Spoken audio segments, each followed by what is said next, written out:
हम लोग social science का सिलेबस के बारे में जानेंगे। सोशल साइंस मतलब क्या हो गया इसका हिंदी, सामाजिक विज्ञान है। तो इसका सिलेबस के बारे में जानेंगे। ये देखिए दो प्रकार का एग्जाम होता है, एक यहाँ पे आपका प्रैक्टिकल होगा, दूसरा यहाँ पे बोर्ड एग्जाम होगा। बोर्ड एग्जाम जो होता है ये 80 मार्क्स का होता है। बोर्ड एग्जाम कितना मार्क्स का होता है? 80 मार्क्स का होता है। और प्रैक्टिकल कितना मार्क्स का होता है? 20 मार्क्स का होता है। 80 मार्क्स के लिए आपको कितना सब्जेक्ट पढ़ना होगा? 1 2 3 4 5 किताब पढ़ना होगा। क्या क्या पढ़ना होगा? इतिहास पढ़ना होगा, भूगोल पढ़ना होगा, राजनीतिक पढ़ना होगा, अर्थशास्त्र पढ़ना होगा और आपदा प्रबंधन पढ़ना होगा। हिस्ट्री, ज्योग्राफी, इकोनॉमिक, जिसको हम लोग राजनीतिक शास्त्र को लोग सिविक्स बोलते हैं, इकोनॉमिक्स बोलते हैं, डिजिटल मैनेजमेंट पढ़ना होगा, आपदा पढ़ना होगा। अब इससे जो है ऑब्जेक्टिव क्वेश्चन आपको 9 पे जवाब देना है। किससे? इतिहास से। भूगोल से आपको 9 क्वेश्चन का जवाब देना है। राजनीतिक से आपको 9 क्वेश्चन का जवाब देना है। अर्थशास्त्र से आपको 9 क्वेश्चन का जवाब देना है।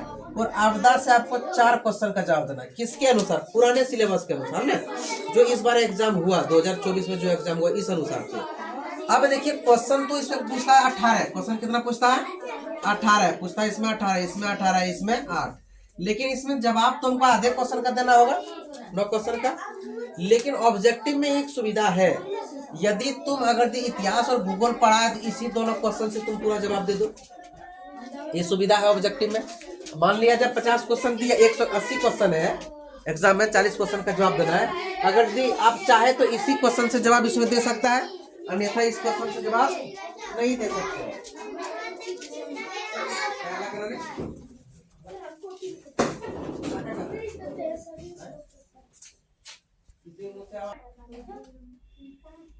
तो जवाब किससे देना है हमको?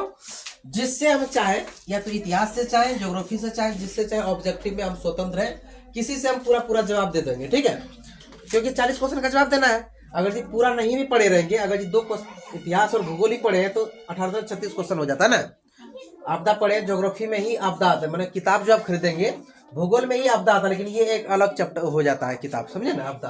तो इससे 4 क्वेश्चन देना, 36 4 40, दोनों नहीं भी पढ़े तो जवाब ऑब्जेक्टिव का पूरा हो गया, 40 नंबर आ गया। लेकिन सवाल बनता है सब्जेक्टिव में। जब आप सब्जेक्टिव का एग्जाम देने जाते हैं तो इतिहास में वहां पे खंड बाय खंड दिया रहेगा। इतिहास से आपको मात्र पूछा रहेगा यही 6 क्वेश्चन आज जवाब देना, जिसमें आपको 3 क्वेश्चन का 6 क्वेश्चन पूछा रहेगा इतिहास से। उससे बेसिक क्वेश्चन ही नहीं है इतिहास में, आपको उसी से जवाब देना है। आप अगर जाते हैं ज्योग्राफी में, उससे 2-3 क्वेश्चन का जवाब देना है। आप जाते हैं इसमें क्या बोलते हैं ये राजनीति में, उससे भी 3 क्वेश्चन का जवाब देना है। आप जाते हैं अर्थशास्त्र में, इसमें 2 क्वेश्चन का जवाब देना है। इसमें जाते हैं आपदा में, इसमें 2 क्वेश्चन का जवाब देना है। मतलब इसमें लिमिट क्वेश्चन रहता है, उसी क्वेश्चन के अंदर आपको उसका जवाब देना है। लेकिन ऑब्जेक्टिव में ऐसा लिमिट नहीं, आप चाहे तो किसी से भी जवाब दे सकते हैं। लेकिन आप ये देखिए कि 2 अंक के जो प्रश्न है, 3 प्रश्न का जवाब देना है। प्रत्येक कितना प्रश्न अंक आता है? 2, तो कितना नंबर हो गया? 6। 2 अंक के क्वेश्चन हो गया आपका 3।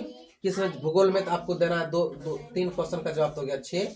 और आपको राजनीतिक में 2 अंक के क्वेश्चन 2 ही का जवाब देना है 4 नंबर का। और अर्थशास्त्र में 2 ही का जवाब देना है 4 नंबर का। और आपदा में 2 ही का जवाब देना है 4 नंबर का। टोटल जो आपका 2 नंबरिया क्वेश्चन हो गया 24। कितना हो गया? लेकिन हिस्ट्री से 1 क्वेश्चन, पूरी हिस्ट्री किताब पढ़ने के बाद मात्र 1 क्वेश्चन पूछेगा सब्जेक्टिव में। मेजनी कौन था, इटली कौन था, ठीक है। पूरे हिस्ट्री पढ़ने के बाद मात्र 1 क्वेश्चन पूछेगा। पूरे आपका भूगोल पढ़ने के बाद मात्र 1 क्वेश्चन सब्जेक्टिव में पूछेगा, मतलब ये लॉन्ग क्वेश्चन में। और पूरे राजनीतिक पढ़ने के बाद 1 क्वेश्चन मात्र पूछेगा 4 नंबर में आपको 1 क्वेश्चन। और इसमें अर्थशास्त्र और आपदा में, ये जो आपदा में तो 4 अंक के क्वेश्चन नहीं पूछता है, आपदा में 4 अंक के क्वेश्चन नहीं पूछता है। लेकिन अर्थशास्त्र में आपको देखिए 4 अंक के क्वेश्चन पूछेगा, यही 4 में। किसमें किसमें? इतिहास में, भूगोल में, राजनीतिक में, अर्थशास्त्र में। ये चारों में 4-4 नंबर का 1-1 क्वेश्चन पूछेगा। यानी सब किताब पढ़ेंगे, पूरा किताब, पूरी किताब से बोलिए 1 क्वेश्चन रहेगा 4 नंबर में। पूरे किताब से 1 क्वेश्चन 4 नंबर में रहेगा, ठीक है।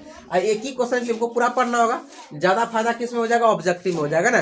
कोई 2 किताब पढ़ेंगे 40 में 40 मार देंगे, नहीं मार देंगे। इसलिए जिस बुक को पढ़ना है अच्छी तरह से पढ़ना है और इसको जवाब देना। आपदा में तो सब्जेक्टिव क्वेश्चन पूछता नहीं है। आपको पता होगा, आप पूछ के देखना साथी, 95% बच्चा को ये पता नहीं, सिलेबस पता नहीं है कि किस किताब से क्या नंबर क्वेश्चन पूछेगा, कौन किताब को हमको पढ़ना चाहिए, है कि नहीं। कैसे पढ़ेंगे उसको, ऑब्जेक्टिव कितना पूछेगा, सब्जेक्टिव पहले तो सिलेबस हमको जानना जरूरी है ना। जब सिलेबस जान जाएंगे तो फिर हम पढ़ाई कर लेंगे आगे, है कि नहीं। चलो इसको उतारो, फिर देखते हैं अगला हम। अब ये देखो, हम लोग साइंस का सिलेबस जानेंगे ना। सोशल साइंस का हो गया, बोर्ड पे लाइट आ रहा है। सोशल साइंस के बाद हम लोग साइंस का सिलेबस देखेंगे कि साइंस में क्या हो रहा है, नहीं हो रहा है। गेट बंद कर दो। तो साइंस में हम लोग दो चीज पढ़ते हैं, ठीक है, रहने दो। साइंस में एक एग्जाम होता है प्रैक्टिकल, जो कि स्कूल में होता है, कोई काम का नहीं होता, लड़के को फालतू नंबर दिया जाता है, मैंने कुछ नहीं किया, काम न धंधा है कि नहीं, तो पर भी उसको मजदूरी मिल जाता है। कुछ करता है प्रैक्टिकल के लिए, कुछ नहीं करता, स्कूल में गया वो कॉपी में लिख दिया, उसको 20 नंबर दे दिया, बच्चा पूरा खुश। आज तक इतिहास गवाह साइंस में कोई बच्चे ने फेल करता है, 10 नंबर क्यों नहीं लाएगा, 20 नंबर प्रैक्टिकल दे दिया। सोशल साइंस में कौन फेल करता है, आज तक इतिहास गवाह है। दूसरा होता है बोर्ड एग्जाम में 80 मार्क्स का। सबसे बड़ा खराब काम तो और कर दिया यहाँ पे, अभी की ऑब्जेक्टिव वितरण दे दिया, बच्चा पढ़ना ही नहीं चाहता है। अब 80 मार्क्स का एग्जाम होगा, ये दो तरह का होगा, एक होता है ऑब्जेक्टिव और दूसरा होता है सब्जेक्टिव। अब ऑब्जेक्टिव भी होगा 40 मार्क्स का और सब्जेक्टिव भी होगा 40 मार्क्स का। तो इसमें 3 किताब हम लोग को पढ़ने पड़ता है, एक फिजिक्स, केमिस्ट्री और बायोलॉजी। तो फिजिक्स मतलब भौतिकी, केमिस्ट्री मतलब रसायन शास्त्र, बायोलॉजी मतलब जीव विज्ञान, ये 3 किताब पढ़ेंगे। तो फिजिक्स से भी 13 ऑब्जेक्टिव, केमिस्ट्री से भी 13 ऑब्जेक्टिव और बायोलॉजी से भी 14 ऑब्जेक्टिव का आपको जवाब देना है। यानी एक किताब फिजिक्स पढ़ लिए तो मान लिए 13 नंबर ऑब्जेक्टिव क्लियर हो गया। लेकिन आपको एग्जाम में जो है ये सीधा आपको 13 गुना कितना 2, 26 ऑब्जेक्टिव पूछ देगा। किससे? फिजिक्स से।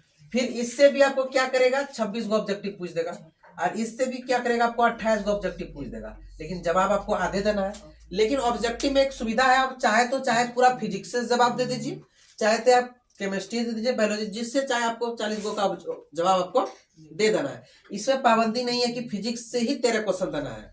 फिजिक्स से आप 2400 क्वेश्चन का ऑब्जेक्टिव, सिर्फ फिजिक्स पढ़ लिए तो आप 2600 क्वेश्चन का जवाब दे सकते हैं खाली फिजिक्स से, क्योंकि सब मिला जुला रहता है ना। आप केमिस्ट्री पढ़ ले पूरा क्वेश्चन केमिस्ट्री जवाब दे दीजिए, बायोलॉजी पढ़े पूरा बायोलॉजी से 28 को जवाब दे दीजिए, आपको 40 को पुराना है। लेकिन सब्जेक्टिव में ऐसा नहीं है। सब्जेक्टिव में बांट देता है कि आपको 8 क्वेश्चन पूछेगा, 8 में से 4 क्वेश्चन का जवाब देना और 2-2 नंबर का देना, कितना नंबर हो जाएगा 8। आपको केमिस्ट्री में भी 8 क्वेश्चन पूछेगा, जिसमें कि 4 क्वेश्चन का जवाब देना 2-2 नंबर का, कितना हो जाएगा। बायोलॉजी में भी आपको 8 क्वेश्चन पूछेगा, 2-2 नंबर का जवाब देना, कितना नंबर हो जाएगा। टोटल नंबर कितना हो गया 8, 8 16 8 कितना हो गया 24, 2 नंबर या कितना हो गया प्लस। पूरे फिजिक्स पढ़ेंगे तब एक क्वेश्चन सब्जेक्टिव पूछेगा। पूरे फिजिक्स जब खत्म हो जाएगा तब एक क्वेश्चन पूछेगा सब्जेक्टिव, या तो ओम का नियम पूछ दे, है कि नहीं, गैल्वेनोमीटर पूछ दे, कुछ भी क्वेश्चन पूछ दे, श्रेणी क्रम, समांतर क्रम, कुछ भी पूछ दे। तो पूरे फिजिक्स करने बाद विद्युत जनरेटर क्या है, बल्ब का नामांकन चिन्ह बनाइए, कुछ भी पूछ दे तो पूरे मिला के 6 नंबर पूरा फिजिक्स खत्म होगा तब पूछेगा। समझिए बात को। पूरे केमिस्ट्री खत्म होगा तब 5 नंबर पूछेगा, पूरा बायोलॉजी खत्म होगा तब कितना नंबर पूछेगा। तो कितना नंबर हो गया 5 5 10 और 6 कितना 16, टोटल कितना हो गया 40।